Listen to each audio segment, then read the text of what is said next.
Mohabir Sawney es profesor en la Universidad de Harvard, consultor y conferencista mundial, especialista en innovación empresarial, nuevos enfoques del marketing y análisis de empresas. Ha escrito libros y artículos influyentes en las principales revistas académicas y publicaciones de administración. Aquí les dejo una cápsula extraída de una entrevista donde nos habla de 3 enfoques del marketing de hoy.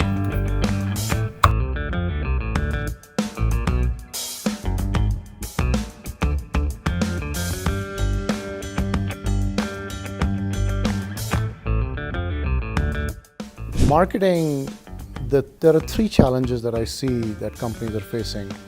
One is that the number of channels through which you can engage with customers or that customers can engage with you have exploded. There are more than 20 social networks. There are so many different ways in which customers can interact with you. So you now have to be able to listen and collect data and interact with customers across many more channels than you were used to.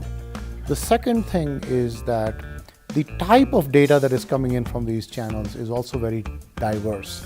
It's no longer just transactions or structured data, it's unstructured data. It's click streams, it's video, it's conversations, it's social stuff. So now you have to have the ability to handle different types of data.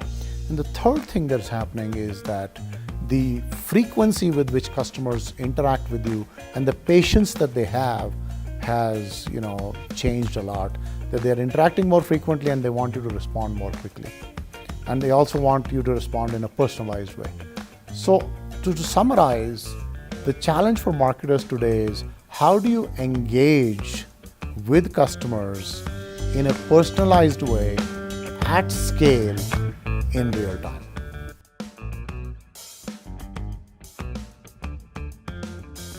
Artificial intelligence is a way to address some of these problems that marketers face, and let me explain how.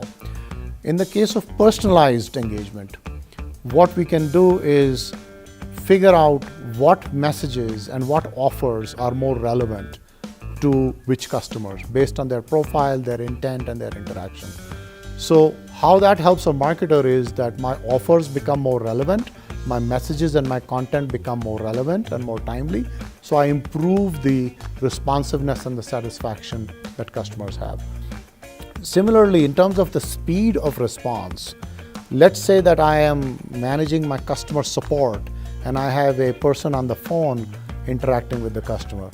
That takes time and it can be a frustrating experience because the customer has to explain their problem in a lot of detail. By replacing that with an automated AI-based bot or a chat bot, I can greatly speed up the interaction. It not only reduce the cost for me as a company, but improve the experience for the customer. Fake news and incorrect information, rumors, this has become a huge problem to the extent that it is really starting to threaten the very foundations of a democracy and elections, as we saw in the 2016 elections in the US and in other cases. So again, we can harness artificial intelligence to sift out and to figure out, based on the pattern of Twitter responses, for instance, you can use AI algorithms to detect bots, fake messages that are being sent out by automated bots.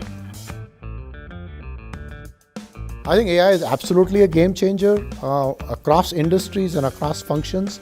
So you can look at its applications across the different functions in a company: marketing, sales, customer care, operations, supply chain management, compliance, risk. So there are applications across the spectrum of the value chain. There are also specific applications in verticals: retail, insurance, healthcare, autonomous vehicles, and so on. So across the board, I think that the applicability of AI is extremely broad and deep. The only thing is that it will take time for some of these models to mature and to become really useful. There's a lot of experimentation that's going on. And the other thing that we need to be very careful about are the considerations of privacy, ethics, risk, transparency, customer consent to collect data. So some of those sort of privacy and ethical considerations may also hold back the progress of AI. Take, for example, autonomous cars. Today, we probably have algorithms that can let a car drive by itself, but the regulation still isn't there, and people are worried about the risk, and even in a 1 in a million chance that the algorithm kills a pedestrian, as had happened recently in Arizona. So we're going to see progress slowed by societal and organizational and ethical and regulatory considerations.